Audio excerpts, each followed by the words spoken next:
Sudah, kalau 7 hal ini ada semuanya, pasti insya Allah Bapak Ibu sekalian lulus, bahkan mungkin lulus dengan sangat baik. Tapi kalau Bapak Ibu kombinasi dengan pola-pola yang lama, karena kan suka melihat laporan yang lama gitu ya, nah akhirnya jadi campur aduk nggak karuan.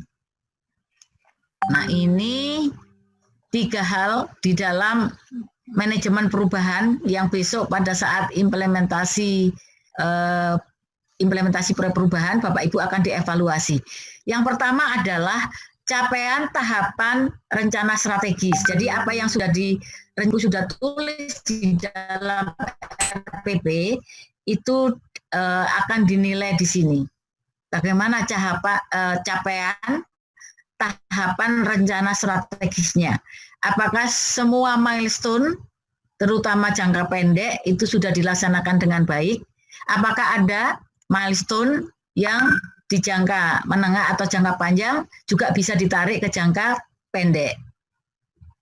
Yang kedua, yang akan dinilai, mohon ini juga menjadi perhatian Bapak Ibu, implementasi strategi marketing. Ya Bapak Ibu, ya nanti Bapak Ibu kan sudah punya strategi marketing yang dirancangan, yang direncana strategis. Apakah menggunakan 4P, 1C, atau 7P, atau metode yang lain? Mohon Bapak Ibu menggambarkan bagaimana implementasinya. Karena pada awal kan sudah dipetakan komunikasi yang berbeda. Promotor, laten, ya, defender dan ofensif, karena harapannya yang laten itu kan punya pengaruh tinggi, tapi belum berkontribusi atau belum tertarik untuk mendukung. Nah, itu sebetulnya pekerjaan beratnya, bagaimana yang laten ini nantinya akan menjadi promotor. Nah, begitu juga yang ofensif barangkali yang perlu disampaikan. Kalau di ofensif itu kan sebetulnya dia pengaruhnya rendah tapi tidak tertarik. Tapi paling tidak dia akan menjadi tertarik. Ya. Karena kalau pengaruh itu kan sulit merubahnya ya. Kecuali media massa mungkin sangat mempengaruhi. Nah, selain itu Bapak Ibu sekalian, nanti di dalam capaian tahapan rencana strategis, Bapak Ibu diharapkan dalam laporannya menggambarkan pelaksanaan proyek perubahan baik jangka pendek, jangka menengah, maupun jangka panjang yang terkait dengan kegiatan-kegiatan dalam capaian output. Ya, Bapak Ibu. Nah, ini kuncinya. Jadi di sini merupakan uraian, penjelasan, gambaran pelaksanaan proyek perubahan baik jangka panjang, jangka pendek, jangka menengah, dan jangka panjang. Tapi pada seminar itu biasanya memang yang dilihat dulu ini. Ya. Kalau ada yang tidak tercapai ataupun Bapak dan Ibu sekalian tidak bisa menjelaskan secara gamblang seperti apa output yang dihasilkan di jangka pendek, nah ini akan membuat pengujinya nanti mempertanyakan ya. Kalau mempertanyakan saja memberi nilai rendah, enggak apa-apa. Tapi kalau mempertanyakan kemudian memberi catatan agar ditunda, maka Bapak Ibu harus mengulang kembali, memperbaiki proyek perubahan. Nah itu jangan sampai terjadi Bapak Ibu. Saya hanya ingin mengingatkan saja. Kemudian untuk capaian tahapan strategi ini juga memuat ketercapaian tujuan proper. Jadi Bapak dan Ibu sekalian, nanti mohon bisa dievaluasi tujuan jangka pendeknya apa, outputnya apa, kegiatannya apa. Nah, bagaimana ketercapaiannya? Kemudian ketercapaian target yang telah ditentukan dalam rancangan proyek perubahan. Jadi kalau dalam RPP Bapak dan Ibu sekalian membuat uji coba di kelurahan A, ya maka target itu harus tercapai. Itu. Kalau misalnya Bapak Ibu akan mereplikasi ya di jangka pendek dari 1 kelurahan menjadi 4 kelurahan, nah itu maka ukurannya ada di sana apakah tercapai atau tidak.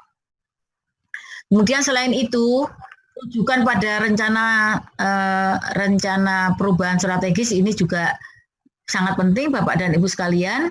Jadi kalau Bapak Ibu nanti mengemukakan data-data, mohon ini juga ada rujukannya, data dari mana ya.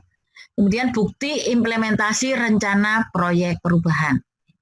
Nah, bukti ini yang bawah ini bisa berupa dokumen, bisa berupa foto, bisa berupa video, bisa apapun yang menggambarkan output dari masing-masing milestone. Kemudian untuk implementasi strategi marketing, ya, ini adalah gambaran bukti keberhasilan Bapak dan Ibu sekalian untuk melakukan teknik komunikasi dalam mempengaruhi stakeholder dan peran Bapak Ibu sebagai project leader dalam mempercepat capaian tujuan proyek perubahan serta mengatasi permasalahan dan risiko yang ada sekaligus dari gambaran diseminasi output proyek perubahan ya. Jadi ingat Bapak dan Ibu sekalian, pada saat strategi marketing tentunya Bapak Ibu kan sudah punya rancangan pada saat RPP. Nah, itu tinggal digambarkan buktinya apa kan gitu ya. Misalnya untuk meyakinkan yang stakeholder laten, Bapak Ibu akan melakukan FGD, seminar. Nah, itu yang harus diberikan bukti-bukti ya, Bapak Ibu sekalian. Kalau misalnya di tujuan proyek perubahan jangka pendek adalah yang pertama misalnya membangun komitmen, maka bentuk komitmen itu seperti apa harus tergambar di sini. Apakah dalam bentuk MOU, apakah memberikan pelatihan, apakah dalam bentuk sharing budget, dan sebagainya. Kemudian untuk implementasi marketing sektor publik, ini juga menguraikan, memuat antara lain uraian dan bukti keberhasilan teknik komunikasi dalam mempengaruhi stakeholder. Yang kedua, keberhasilan mempengaruhi keberhasilan pengaruh project leader, jadi pengaruh Bapak Ibu terhadap stakeholder yang mempercepat capaian tujuan perubahan, yang tentunya buktinya antara lain Bapak Ibu bisa menunjukkan perubahan peta stakeholder, ya. Kemudian uraian tentang teknik mengatasi masalah dan risiko dan proses diseminasi output proyek perubahan. Bagaimana Bapak dan Ibu sekalian memasarkan produk dari proyek perubahan yang telah dihasilkan.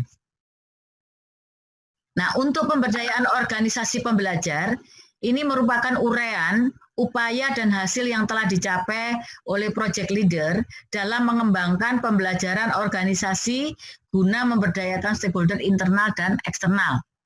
Misalnya dengan mengedukasi, melibatkan, mensosialisasikan keterbukaan informasi, mengelola pengetahuan, dan akan lebih baik kalau Bapak dan Ibu sekalian dapat menunjukkan bahwa semua aktivitas yang seperti dicontohkan ini itu menggambarkan the fifth discipline yang merupakan pondasi dari organisasi pembelajar.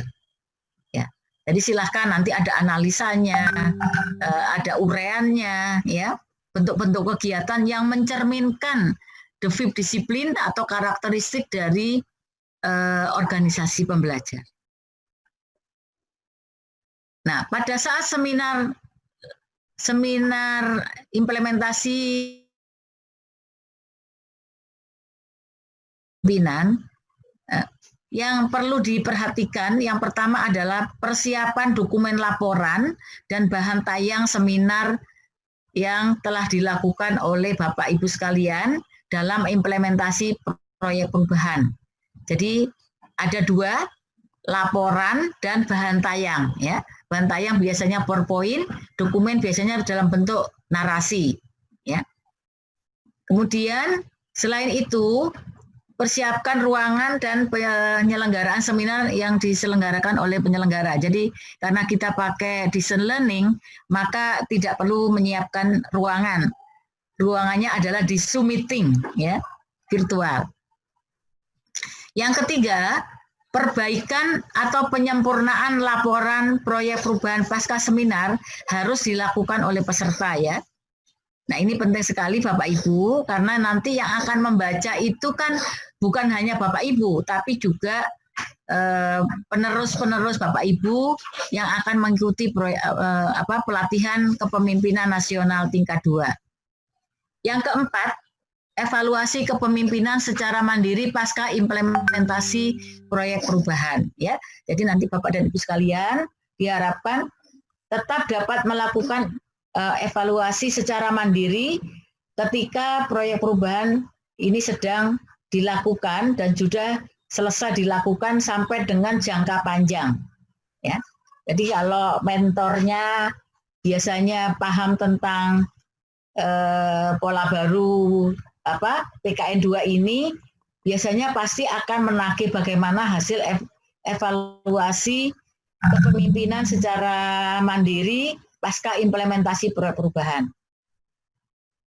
Nah, seminar secara virtual ini kalau nggak salah ada 2 perbandingan, tapi kemarin sebetulnya sama. Jadi tadinya memang yang angkatan pertama dulu itu seminarnya hanya 25 menit, tapi terakhir ini seminarnya 45 menit. Jadi peserta tetap menyampaikan 10-15 menit, mentor selama 5 menit, kemudian narasumber mungkin 10 menit, ya kemarin 10 menit, dan coach 10 menit. Ya.